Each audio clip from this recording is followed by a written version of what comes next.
April 15th was, as you may know, tax day here in the US. If you're a normal American, you make money through wages, probably not your favorite day of the year. If you make a median income or above, you're handing a lot of that money back to the government. But that is the price we pay for living in a society. Right? Right? Well, not for everyone. You may remember this. In 2021, ProPublica published an investigation built on a bunch of leaked tax documents revealing what the richest Americans really pay, or don't. Warren Buffett had a true tax rate of 0.1%. Jeff Bezos, 0.98%. Michael Bloomberg, 1.3%. Now, we don't get to see their tax documents year on year, but what they're doing, we kind of know what it is and how it works. So what is it and how does it work and what can we do about it? Ray Madoff is a professor at Boston College Law School who specializes in tax law and estate planning and is the author of The Second Estate, How the Tax Code Made an American Aristocracy. She knows how broken the tax system is, partially because she has helped the rich navigate it, and she has some ideas for how to fix it. As always, my email, ezrakleinshow@nytimes.com.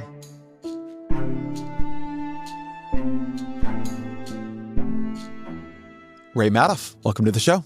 Thanks so much, Ezra. Wonderful to be here. So, tax day just passed. A lot of us were doing our taxes here in the final couple of days, not naming any names. But let's start here. If you're a normal person, what kind of taxes do you pay? You pay a lot of taxes. Here's the thing. Americans, anyone who has a job or anyone who works for a living, either for themselves or for others, pays significant taxes. They pay income taxes at rates up to 37%. In addition, they pay payroll taxes that are as high as 15.3%. And together, it's a pretty significant liability. So what this means is that high-earning Americans pay lots and lots of taxes, but all earning Americans pay something in taxes. How does this fit with the statistic people might have heard, which is that our tax code is very, very progressive, almost ridiculously so in this telling, that 40% of people pay no income taxes, and then the top 1% pay 40% of the income taxes. When you hear that, that sounds like a very soak the rich kind of code. Absolutely. And the problem with that statistic is it's misleading on both ends. So let's start first with the 40% of non-payers. This was, you might have heard this in terms of Mitt Romney talking about the 47%, which is what it was when he was running for office, and he was caught on a hot mic saying 47% of Americans are non-payers, and therefore, they'll never vote for me because they're just takers, not makers. There are 47% of the people who will vote for the president no matter what. All right, there are 47% who are with him, who are dependent upon government, who believe that they are victims, who believe that government has a responsibility to care for them, who believe that they're entitled to health care, to food, to housing, to you name it. It's an entitlement. These are people who pay no income tax. 47% of Americans pay no income tax.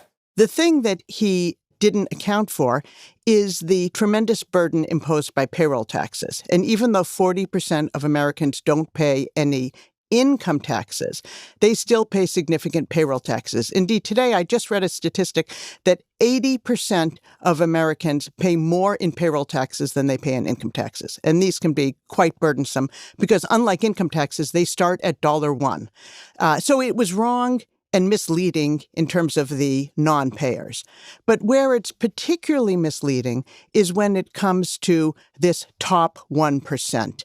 We see this all the time whenever there are movements to impose more taxes on the wealthy. The stories start popping up in the Wall Street Journal, the Washington Post, the Economist. Those are just in the past couple of months. They all say, what are you talking about? The top 1% are already paying 40% of the income taxes. And what this isn't capturing is that they are talking about, that statistic is referring to the top 1% of income earners, those with the most income, high income, lawyers, doctors, finance people. They indeed are paying a significant chunk of the income taxes. However, when it comes to the wealthiest Americans, the Zuckerberg, Bezos, Musk, Ellison, all the people we hear about so often, they are just as likely to be in the 40% of non-payers as they are in the top 1% of payers. And that's because under our current tax system, they are able to avoid taxes altogether by avoiding taxable income. So walk me through this. You're Elon Musk or Jeff Bezos. Congratulations. Thank you. What kind of taxes do you pay? What don't you pay? How do you end up not paying income taxes when you're Jeff Bezos or Elon Musk? Yeah. What are you talking about? So first of all, let's focus on Jeff Bezos because he's much more of a classic case, right? For Jeff Bezos, he started his own business. He owns, a dominant amount of the stock. And over the course of the years, he has taken a salary that is no higher than $82,000. And it's been over 20 years now, and that's his salary is always capped at $82,000. And you might say, well, why would it be? He started the company. He's the man. Why isn't he taking a huge salary to reflect all of that he put into the company? And the reason is because salaries are for suckers. When people take a salary, they are subject to high income taxes and payroll taxes. And Jeff Bezos and a lot of our other multi-centy billionaires have no interest in paying those taxes. So instead, they take their benefits through the growing value of their stock, and their stock has grown enormously. And that massive growth of stock happens entirely tax-free with no time frame under our current system in which that stock will ever be subject to tax. And that is because we only impose a tax if the stock is sold, and Bezos never has to sell the stock because he can simply borrow against the stock and use that money to support his lifestyle and to pay any interest that's due on the loan. So I want to slow this down because there's a lot in that answer. Let me start with salaries are for suckers. One thing that you'll hear is that no, they're not avoiding a salary. What they're doing is making sure their interests are aligned with the companies. You get a salary kind of no matter what happens in the company, but Bezos only makes money if the stock goes up. So this is public spirited. Elon Musk sometimes making like $1 a year. That these are public spirited CEOs who have yoked themselves to actual success, and we should applaud them for it. That paying themselves in stock is just better for everybody, incentives-wise, than salary. Why don't you buy that? Yeah, because it's not true. I mean, what is true is that they are profiting through their stock. Arguably, it aligns with the interest, but they could be taking a salary too. It would be deductible to the company. There's nothing that really supports that that's the actual reason for doing so. So, yes, it's a nice cover story, but I don't think anybody presents it with a straight face. So I think it can sound like we're just picking rich people at random, Jeff Bezos, Elon Musk, but there's this 2021 investigation published by ProPublica that came from actual leaked tax documents that gave us a real window into them. We actually know what they paid. Yeah. Can you tell me about that investigation, what we actually saw and learned from that? Yeah. So there is a fellow by the name of Charles Littlejohn. That was his actual name. Named by Dickens. The Robin Hood character. Yeah. And he was a contractor at the IRS, and he saw all of these tax returns, and he leaked them to ProPublica. He's actually in jail now. He was hit with a very significant prison term when they found him, because there were a lot of very rich, powerful people who were quite angry about this. It is illegal. It was absolutely tax returns, illegal. Right? It was illegal, but the actual penalty was much smaller than what he actually got.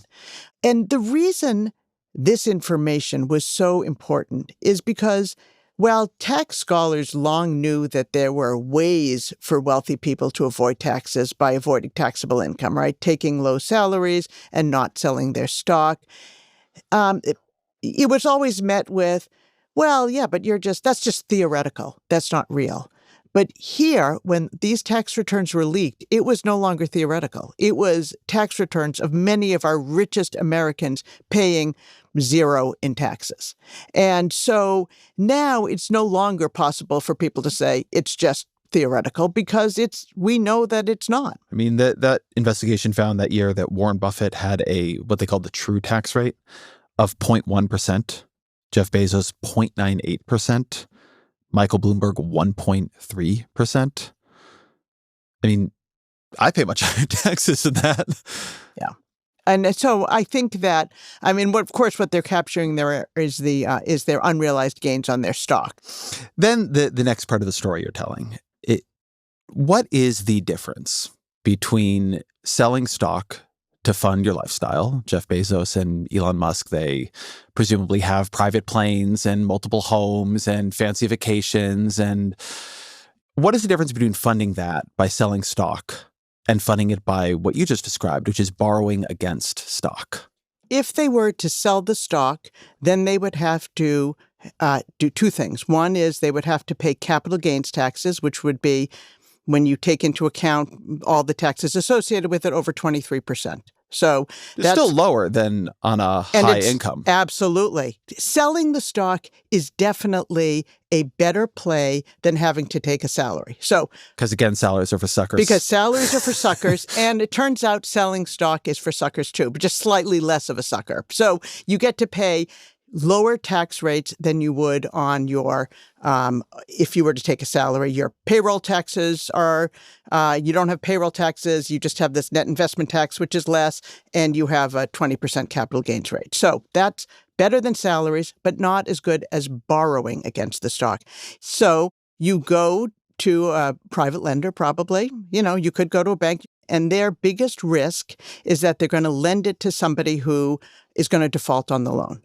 But if you're lending it to Jeff Bezos and he's giving you Amazon stock and other assets to hold as collateral against the loan, the risk of that loan going unpaid is nil. So they are basically making essentially a risk-free loan for which they offer very favorable rates, and still they profit from it because the business is to lend money. But the thing is, when we turn to Bezos' side, the tremendous advantage is that that loan is entirely tax-free. So when he gets that money and buys his yacht, he has not had a taxable event. He continues to own his Amazon stock.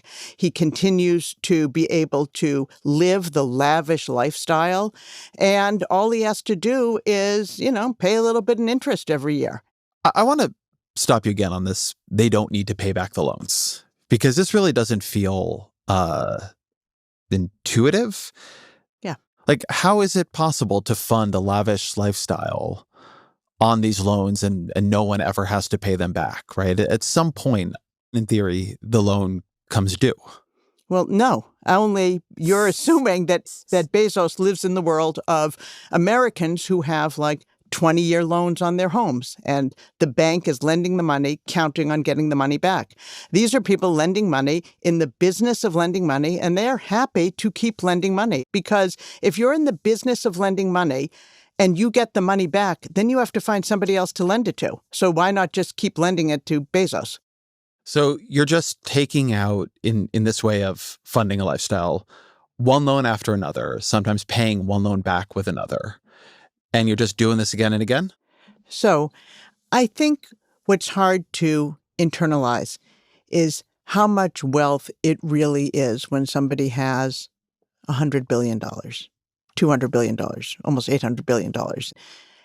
But when it comes to somebody like Bezos and our other centibillionaires, their lifestyle they are not bumping up against the value of their entire assets, right? A few billion really supports quite a lovely lifestyle, and they don't have to get anywhere near where there's some risk that they can't provide sufficient collateral.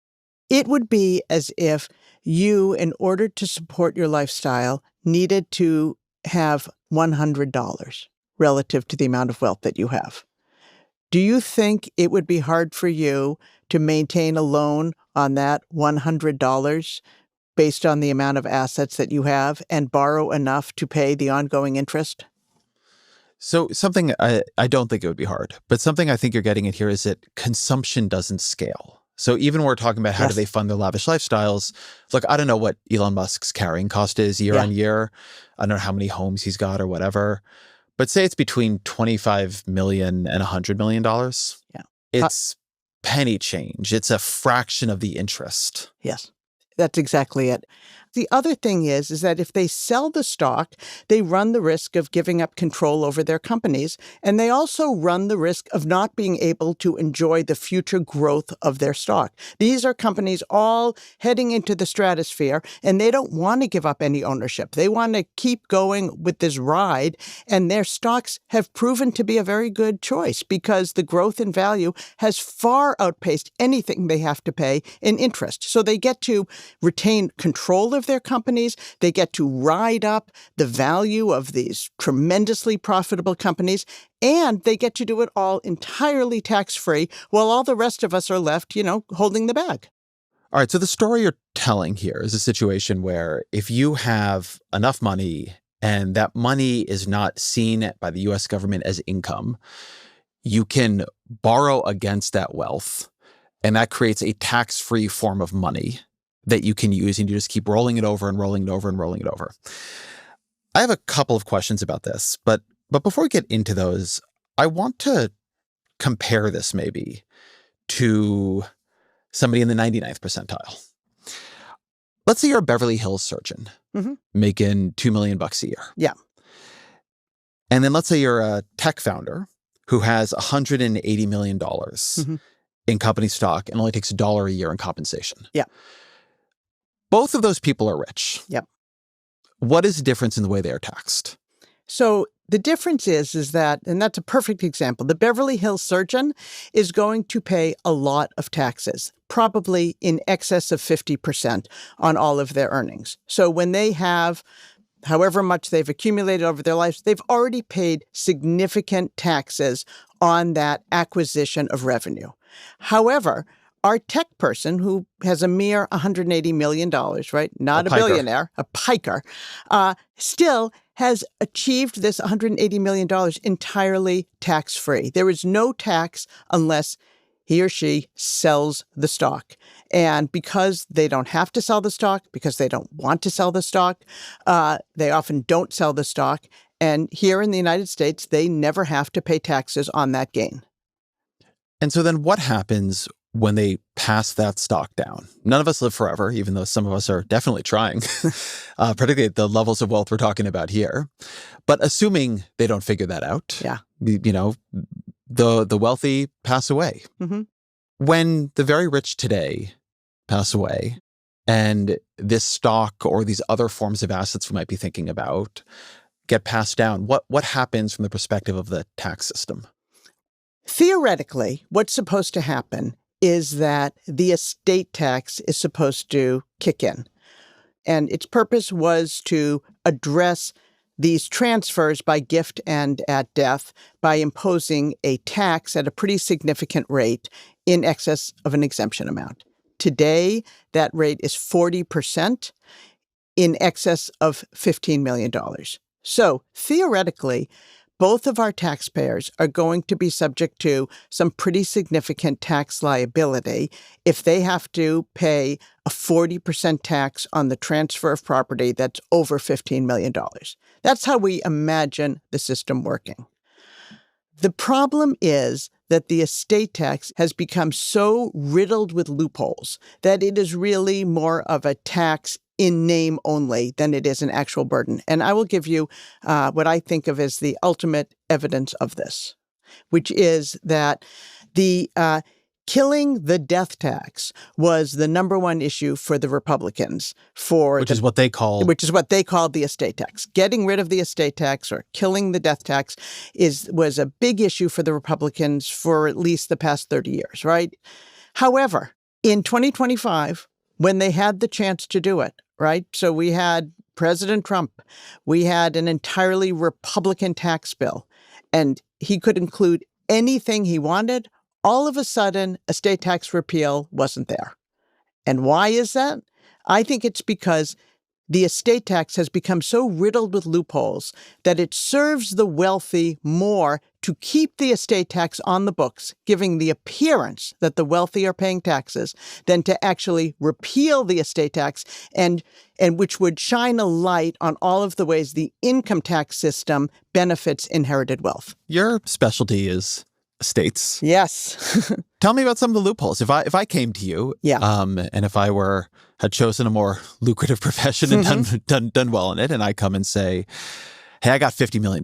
Yeah. And I want to pass that on to my kids, and I don't want the government getting a dime of it. They didn't earn it, and they don't deserve it. Yeah. So, what would you in maybe a more cynical and mercenary version of you? Yes. Like the richer and more mercenary version of me here. Getting together. What would you tell me to do? Yeah. Well, first of all, it would matter here whether you were the surgeon or the tech entrepreneur with the stock, right? The surgeon has a much harder time because the surgeon has cash. They were paid in cash. They have cash.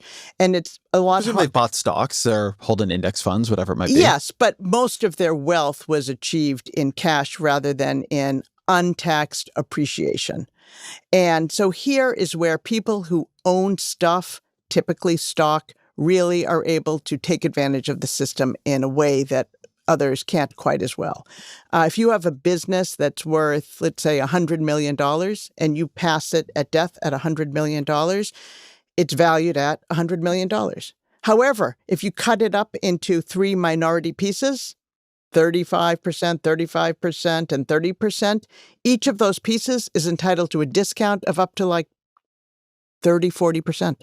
Now, all of a sudden, your $100 million has been shrunk to $50 million, $60 million, and then it appears on the other side at your kids blowing back up to $100 million. That's one way we call those minority discounts. But even better are devices where somebody creates a Dynasty trust. These are really the... Sounds good. I want a Dynasty trust. And Dynasty trusts are fascinating because the purpose of the estate tax was to avoid dynastic wealth, right? And it's a sign of how flagrant the estate planning can be that they actually just call these dynasty trusts. Yeah, we know they're supposed to not have dynasties, but we got dynasties for you. And what they do is they create a vehicle for your children, grandchildren, great-grandchildren, great-great-grandchildren forever in perpetuity to benefit from this trust and the growing value of this trust. And they get funded through a lot of complex arrangements, oftentimes through sales. You will sell your stock early on to this company in exchange for a low-interest note. And for estate tax purposes, you've gotten it out of your estate. But for income tax purposes, you're treated just as if you're dealing with yourself. So you pay no taxes on that transfer. And these dynasty trusts, through devices like that, are being stuffed with billions and billions and billions of dollars. And this is happening all around the country. Around the country, estate planners are helping their clients fund these dynasty trusts. There's also charitable vehicles that are used where basically you give a charity an interest up front and then at the end it goes to a private person, but you price it such that all of the gain is somehow written out of the picture until it magically appears at the end of the story. It's the same thing with grats, rolling grats. A lot of these are stories of... rolling grat. Rolling grats. Like of course, rolling like grat. Rolling rock beer, rolling grats. So a grat is something that is a grantor retained annuity trust. And you don't want to know what it is. But it is a device by which people are able to transfer enormous amounts of wealth tax-free. And these are just some of the many devices that are used and that estate planners have and have had for too long now. Why do they have all these devices? Were the devices created to be used this way? Were they created for another purpose and people just figured it out? Yeah. Like, is this tax code designed to do this? Or has it been chopped up through kind of brilliant tax machinations? So let me step back for a second. In order for a tax system to work, there has to be a dance between taxpayers and Congress or the IRS, whoever is the regulating authority. Basically, Congress sets out some rules, the IRS sets out some regulations, taxpayers and their estate planners or other advisors find ways around the rules. Congress or the IRS is supposed to come back in here and close the loopholes, respond to that. Taxpayers go out, they try to find other loopholes, and together there's this dance that it does a pretty good job of making sure that the tax system is doing a pretty good job of collecting the revenue we need in the country to run the country. For much of the 20th century, this worked pretty well with the estate tax. The estate tax was seen as a very innocuous tax, well accepted in the country. It serves as a backstop to the income tax system, which had all these ways for wealth to grow tax-free, right? And the estate tax was there as like a sweep-up tax to make sure that it was going to be subject to tax. The problem was, in 1990, they stopped. And that was the last time we have had any reform done to the estate tax. But of course, the estate planners haven't stopped. They have. Did it stop? Because my understanding is we've had cuts to it since then. I mean, Exactly. George W. Bush, you could call it reform or not reform, but it has been chopped up and sliced up and made weaker. All that, right. So quite a bit since then. Well, what has happened is that there have been two changes. The exemption amount has increased and the rates have decreased. And so there was a big discourse around this. I remember this a bit. Yeah, it's like, oh, these people are passing down family farms and their family farms are getting taxed away. Yes.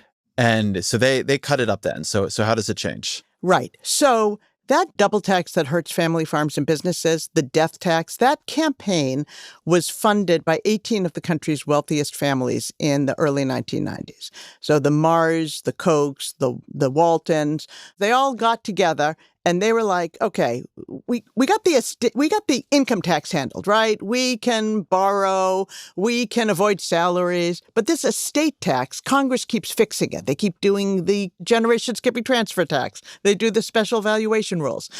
We got to stop them. And they funded this campaign to turn the public against the estate tax. And they did so by telling the public that the estate tax was an immoral death tax, making it seem like it came for everyone, right? Rather than the estate tax, which definitely had a sort of a rich people air to it. So they said, no, this is a death tax. It comes for all, and it particularly harms family farms and businesses. Now, what they didn't say was that there are actually a lot of provisions in the tax code specifically designed to protect family farms and businesses. And indeed, Congress had a very hard time finding actual examples of people who actually lost their farms.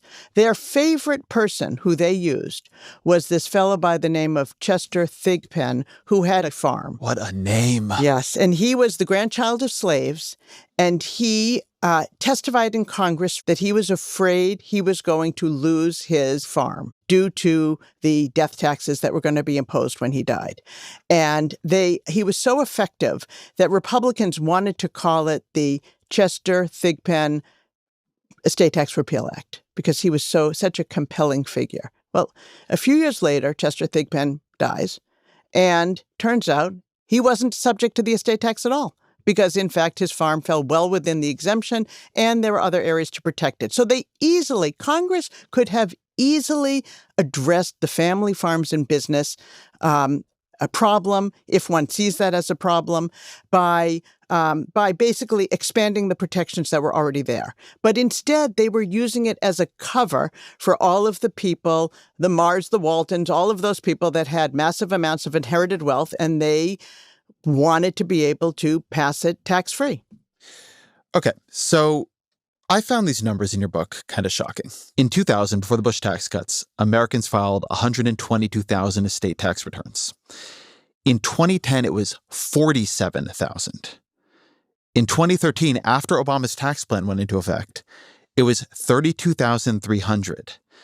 Then after Trump, there were 6,158 in 2021, of which only 2,584 were actually taxable. So either between 2000 and 2021, rich people stopped dying, or there stopped being rich people, Or we really gutted this thing within an inch of its life. Yeah.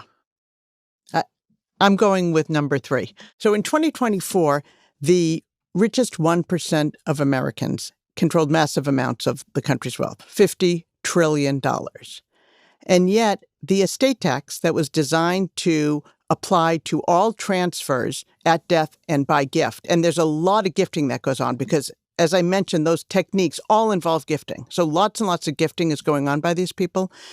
The 40% estate tax only raised $30 billion in 2024 out of $50 trillion wealth owned by the richest 1% of Americans. It is practically nothing. It is an amount that Elon Musk has both earned and lost in just a single day and probably hardly even noticed. So clearly the estate tax is not doing what we think it's doing. This will sound stupid, but I think it's worth talking about.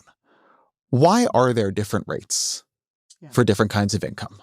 Why do we treat income earned at our job, income earned by selling stock, and, income earned when, somebody dies and, leaves everything to us, or income given to us as a gift? Why do we treat them all differently? What are we trying, in theory, to achieve? It's interesting. Andrew Mellon, who was known as a tremendous anti-tax crusader, felt that... Famed robber baron. Yes. Felt that and also Secretary of the Treasury and for a number of administrations, felt that the rules should be that income is taxed at the lowest rates and investments are taxed at the highest rates. Because people earning income, they are in the most precarious situation and they are likely to need the lower rates as opposed to people who are just sitting back and relying on their investments. Let me read the quote here. I took this down. It's in your book. This is from Andrew Mellon's 1924 book, Taxation, the People's Business. He writes, "The fairness of taxing more lightly income from wages, salaries, or from investments is beyond question.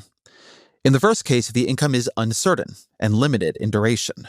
Sickness or death destroys it, and old age diminishes it." Here he's talking about wages. "In the other, the source of income continues. The income may be disposed of during a man's life, and it descends to his heirs." That Andrew Mellon was saying that it was beyond question that you should tax wage income more lightly than investment income. I mean, it speaks to a very different time. So what is the thinking that leads us into the current world where no matter how you think about the code, it is the reverse? Income, if I sell stock, that gets taxed more lightly than the income from that, than the income I make from the New York Times. Yeah. And what's interesting is when you actually dive into it, there are 50 reasons of arguments that are given about why investment gains should be taxed at a lower rate. Things like, well, sometimes there might be a lot of inflation if a lot of time has passed. So maybe it's not actual gains. And some say it's good to encourage investments. And others say, and I find this the ultimate in distorted reasoning. They say, look, right now, people are encouraged not to sell their stock because they can avoid tax by not selling. We have to lower the rates in order to lure them into selling. And so that is another justification, even though they should just tax the gains and then people would sell.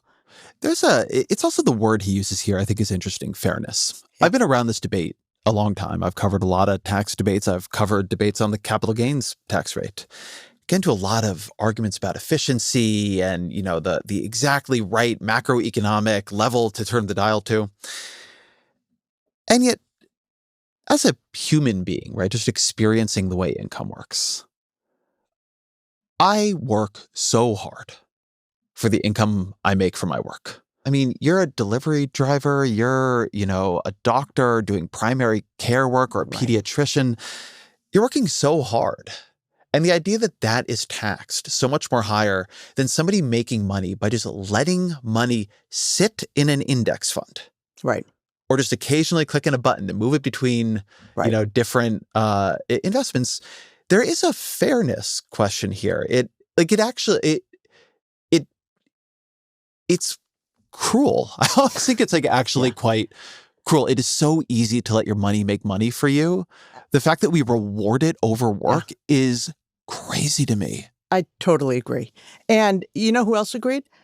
Ronald Reagan. In the 86 Tax Act, they actually succeeded in equalizing for a very brief period capital gains rates and ordinary income rates. They got rid of the preference for capital gains, which we should definitely do today. Now, one of the arguments that someone's going to make is, yes, but everybody is better off when rich people take their money and they invest in the economy. That's what makes the whole country grow. But the thing is, much of this money this is not seed capital to start local businesses. This is money trading on a secondary stock market. It is not going to a business. It's going to other owners of stocks driving up the shares. So I don't buy that argument that this is growing the economy when people are putting their money in stocks. Well, let me ask about a related dimension of this, which is the rise of stock buybacks. Yeah. And both how that has changed the way stocks work and how that has changed the way taxable income presents or does not present itself. We've been telling a story about wealthy people not paying taxes on their stock because their stock goes up in value. They don't have to pay tax on that gain. However, prior to 1982,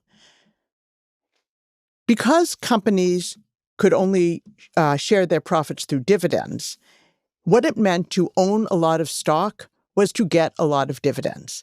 And for much of the 20th century, dividends were taxed at the highest rates, just like salaries. And so what that meant was that somebody who was sitting on a lot of stocks got a lot of dividends and paid a lot of taxes.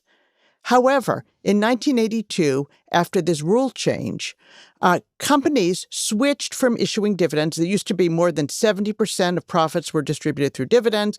Now it has never been as high as 20% since this change went into being. The effect of it is that companies began to do lots and lots of buybacks of their stock. And this had a tremendous impact on multiple levels. One is, if you look at the Dow Jones, there's a chart in my book that shows that in 1982, the Dow Jones was at about 3,000. It was also that in the 70s, the 60s, the 50s, the 40s, the 30s, and the 20s, it was around 3,000. It's inflation-adjusted amount. Now it's like in the 45,000, something like that today, right? So it switched from being a sine curve to being a hockey stick. And part of this story is stock buybacks, because stock buybacks boost the value of stock.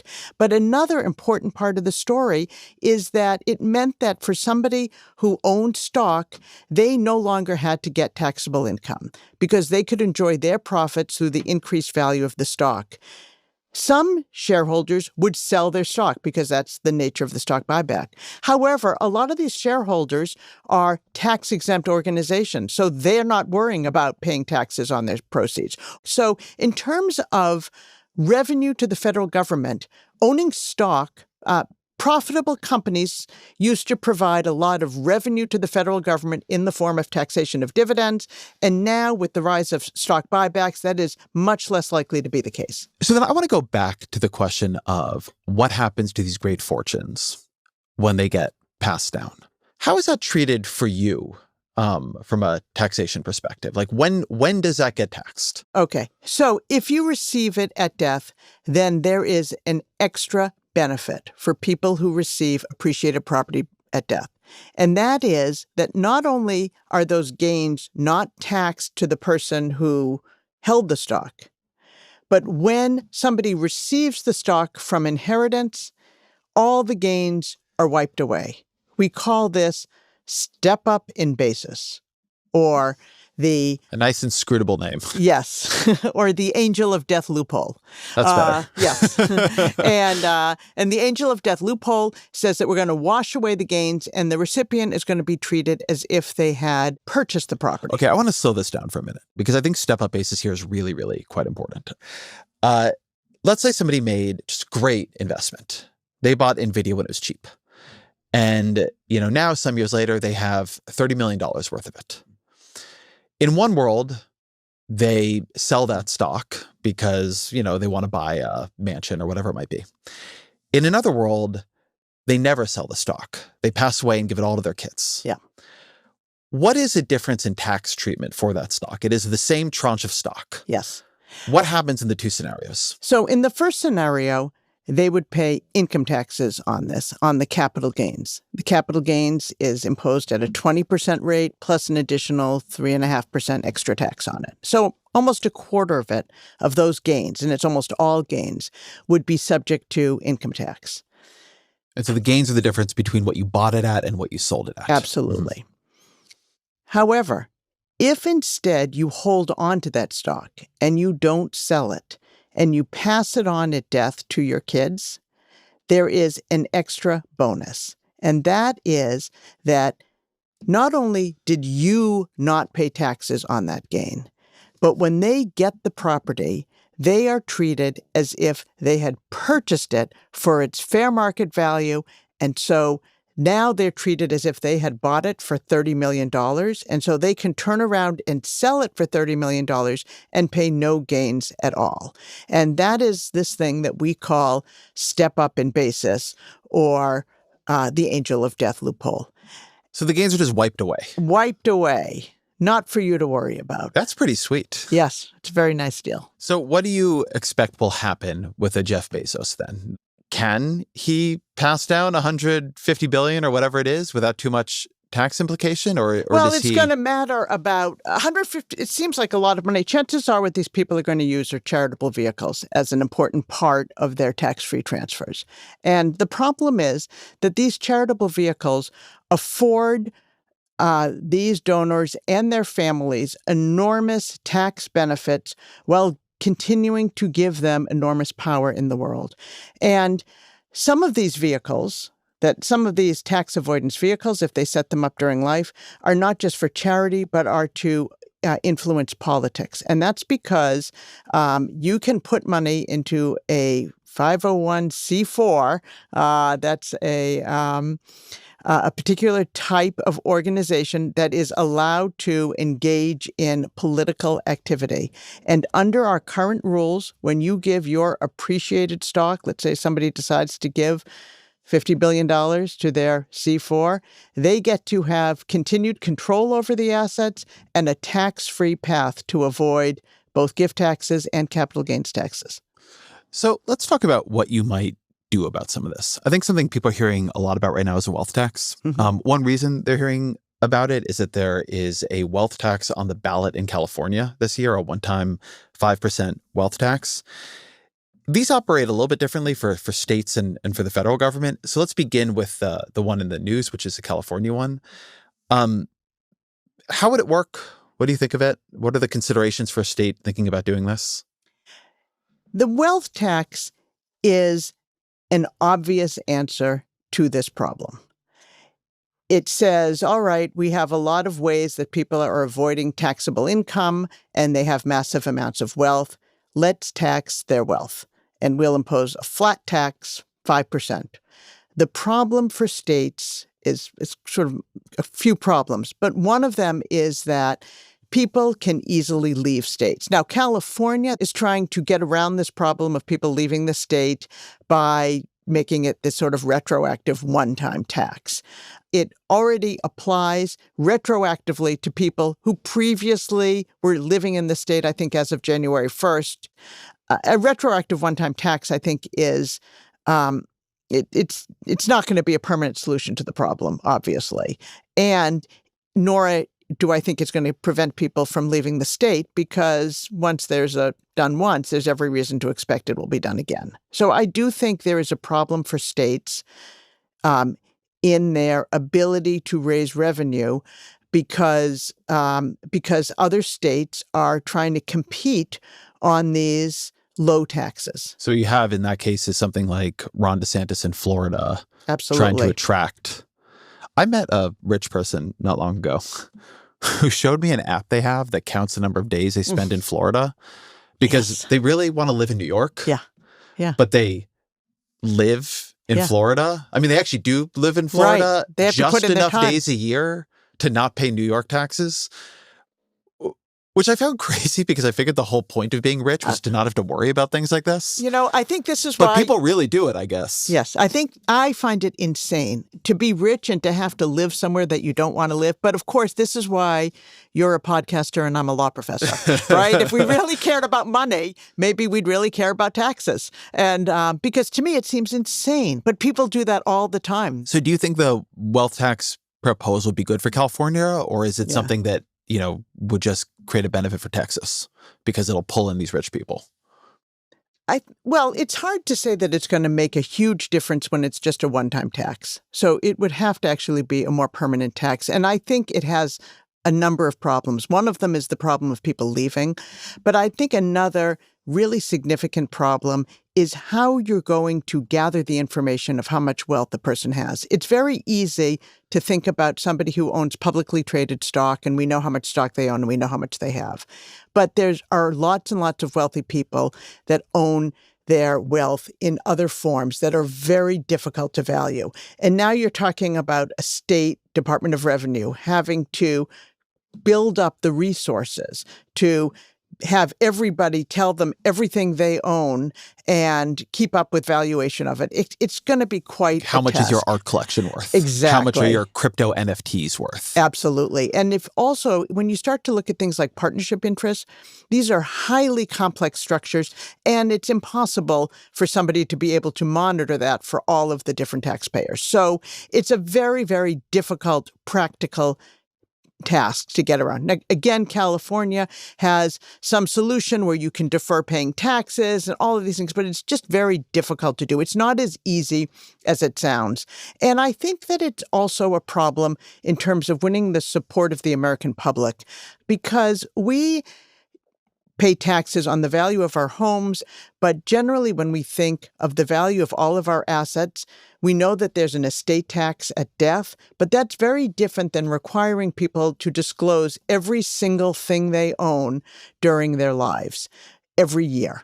That, I think, is going to feel invasive to the public, not just to the people who are subject to the rules, but to the other people who are thinking about the fairness of these rules. But that question also applies to a federal wealth tax, which maybe brings us to that. So, I think to the extent these proposals are associated with anybody, it's probably Elizabeth Warren, who has had a number of them over the years.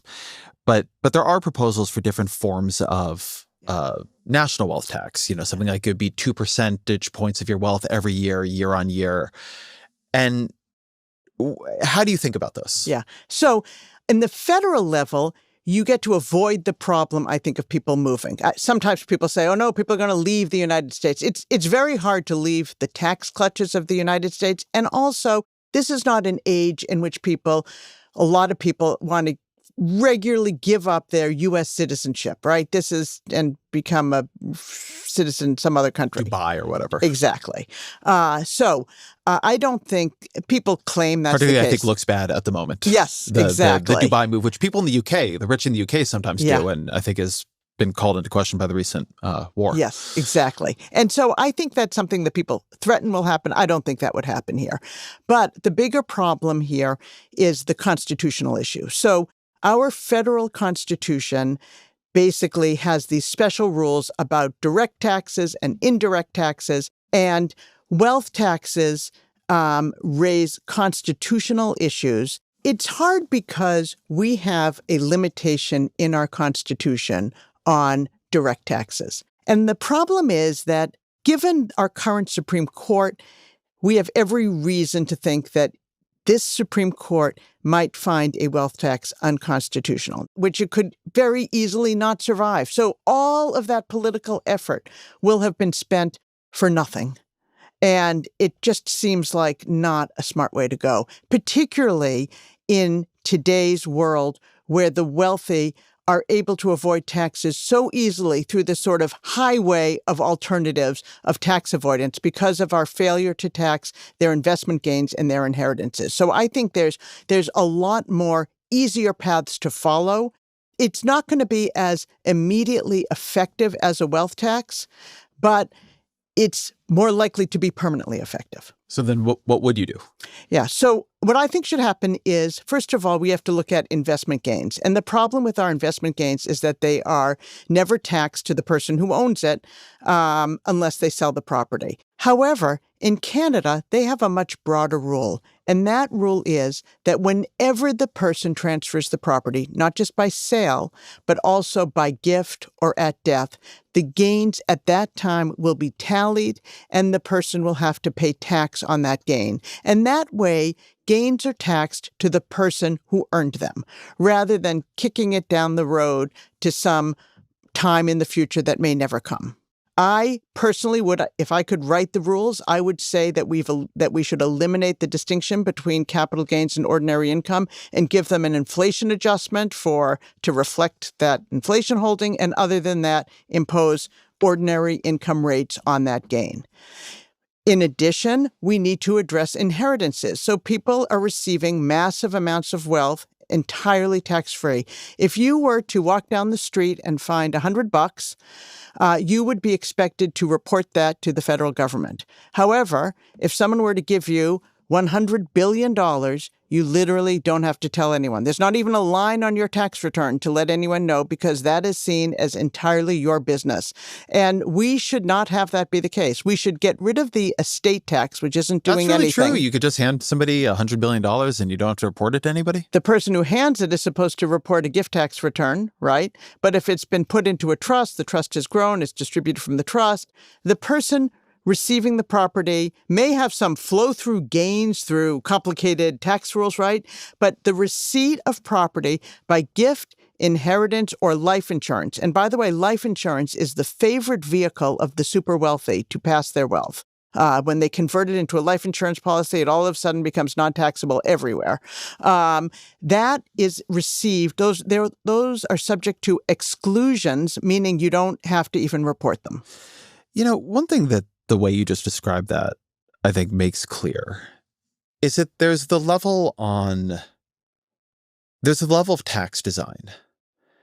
And then there's the level of the will to enforce tax design, which is to say that if you imagine the kind of reform you're talking about, you could make it, but then you would have to actually want it to work, such that you began shutting all this other stuff down and keeping it shut down, right? Like these life insurance loopholes you're talking about. But how do you think about these two levels, right? There's a level of tax design and then the level of the tax code is complex. People don't know what's happening in it. But the people who do know what's happening in it have a very, very, very strong incentive to support politicians who will allow them to keep using these loopholes or to punish politicians who try to close them. Yeah. So let me start by confessing I am an optimist by nature. So you may need to take everything I say with a grain of salt. However, I think that this system of non-payment by wealthy Americans came about because of our particular history and particular vulnerabilities of the estate tax. So we had a system where the income tax was incomplete. The estate tax was supposed to be a backup.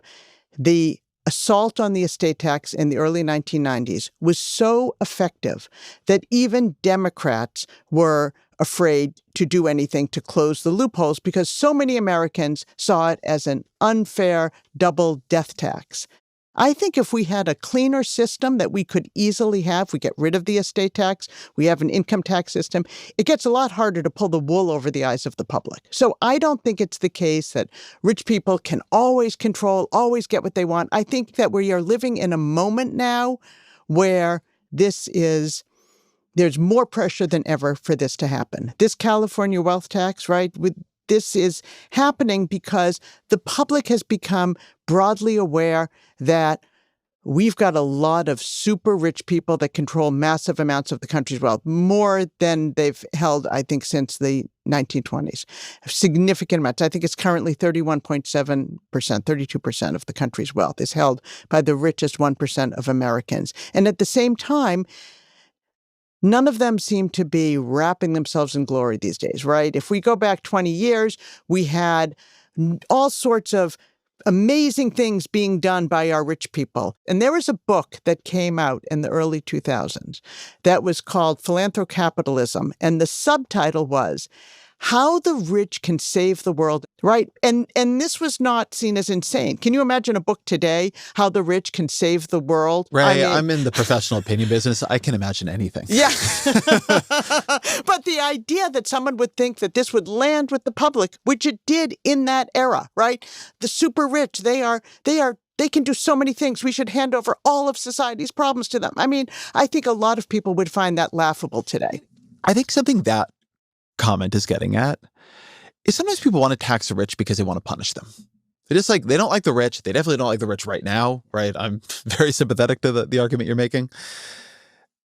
And on the other hand, that then sort of winds a lot of things up in moral judgment, when sort of my view is that Sergey Brin should have to pay taxes on that wealth, no matter if he's in the don't be evil era or in the slightly more evil era. I completely agree. I think it is a big mistake to focus on rich people are bad and therefore we should be imposing taxes, because the reason I think it's bad is because when we move the conversation to whether rich people are good or bad, we are not focusing on the fact that the richest Americans have been written out of our tax system. It's as if we had a system that said people who live in Pennsylvania don't have to pay tax, right? We shouldn't have a discussion that says, well, some of the people in Pennsylvania are good.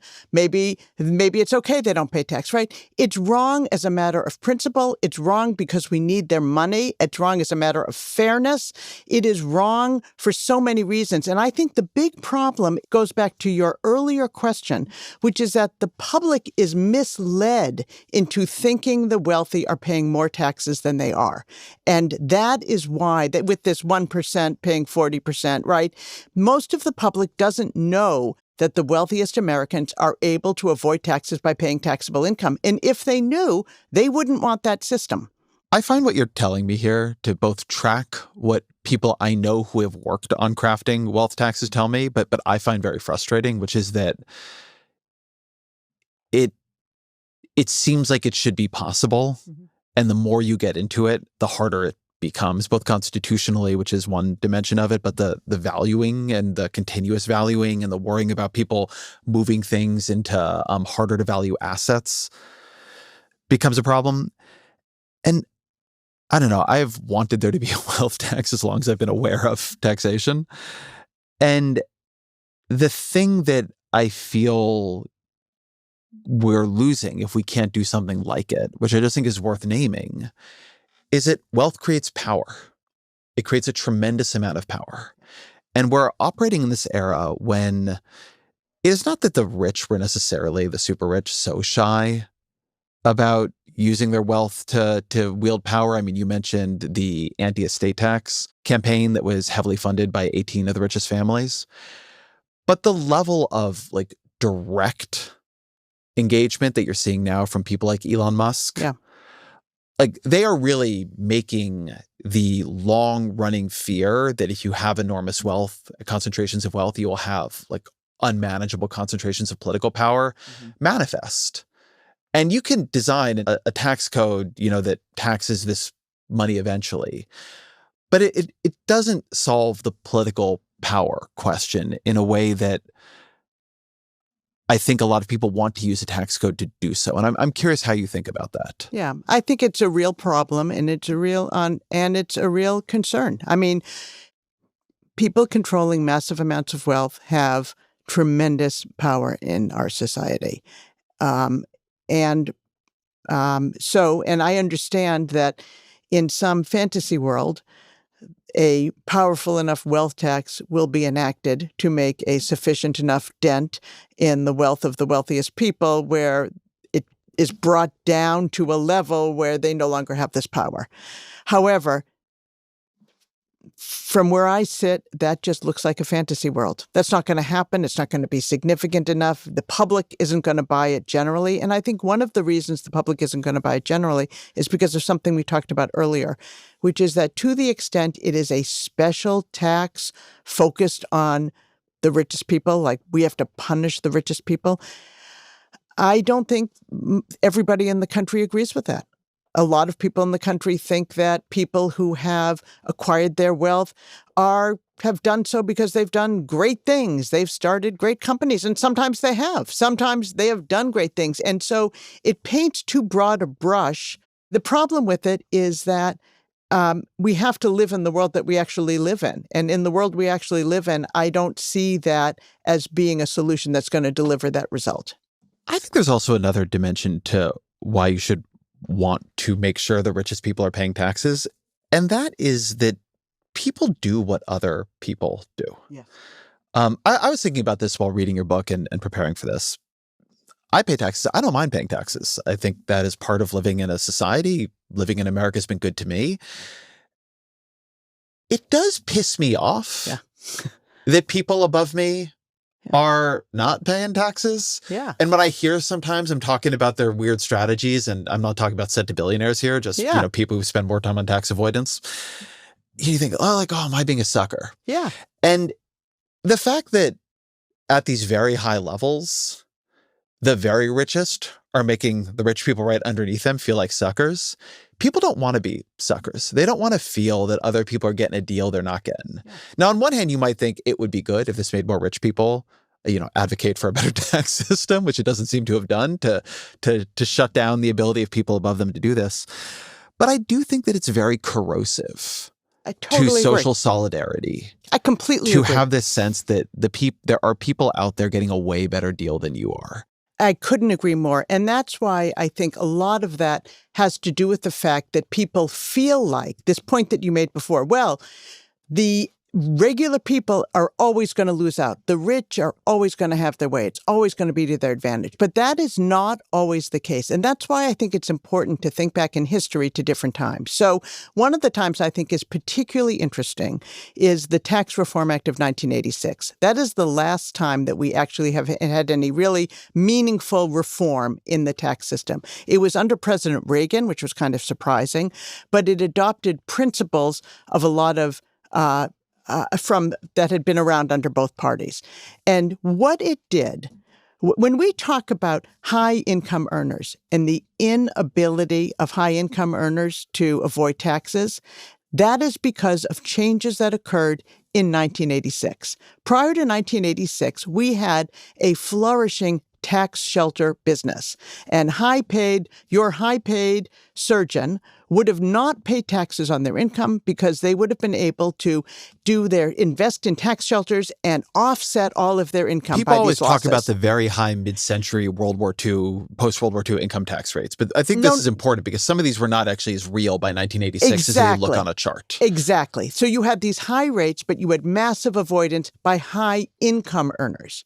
And the 1986 Act did something very interesting, and I think something that we should be doing today, which is it broadened the base by getting rid of those tax shelters. And they so effectively got rid of those tax shelters that we don't have them today, right? Our high income people with lots of salaries, they are paying lots of taxes. There's really very little reason or ways for them to avoid taxes. And they were a politically powerful group. So it can happen if you have people that really care about making it happen. It's not like it's impossible to make happen. And I think that is the only way to go. Our only way forward as a country is if we figure out how to have a fair tax system. And I think that imperative, that moral imperative, is also a financial imperative because right now our national debt is so great. Interest payments on the national debt are the third highest expense after Social Security and Medicare. It is. We are spending $1 trillion just to carry the debt this year, more than we're spending in the military. And, that is not sustainable. So we're going to have to find a way to bring everybody into the tax system. And then always our final question. What are 3 books you recommend to the audience? Okay. The first book is The Age of Extraction by Tim Wu. This is a fantastic book that talks about how many of our companies that used to do a lot of good for the world are now, rather than producing wealth, they are doing wealth extraction. And that's not good for any of us. And it's relevant for these issues of taxing individuals and taxing companies. The other is the book, The Rise and Fall of the Neoliberal Order by Gary Gersel. And I like this. All past guests of the show, Tim Wu, Gary Really? Gerstle. Yeah, I love these are great books. Okay, that is a fantastic book. And I will say that the title is a bit daunting, but the book itself is so readable. And it makes this incredibly important point that the country used to have one vision of the role of government versus markets. And now through the rise of neoliberalism, it switched to this thing of it's all about let the market run free. But the point is that it is a fantastic illustration of the swings that can occur. And pendulums swing both ways, as we have seen loud and clear in recent years. And I think it's a really good reminder that when people despair of all of the problems of the day, there is an opportunity for pendulums to swing back and for better systems to take hold. And the last book is a book of fiction, the book Crossroads by Jonathan Franzen. Fiction at any time, and particularly in these times, is just a fantastic place to live, to explore other things than the world that we're living in.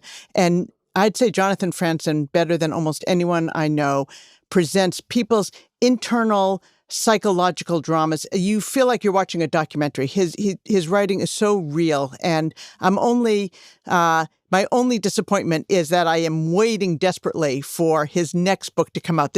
Crossroads is supposed to be the first book in the trilogy, and I'm sure I'm not alone in constantly checking for that second book to come up. Ray Madoff, thank you very much. Thank you so much for having me.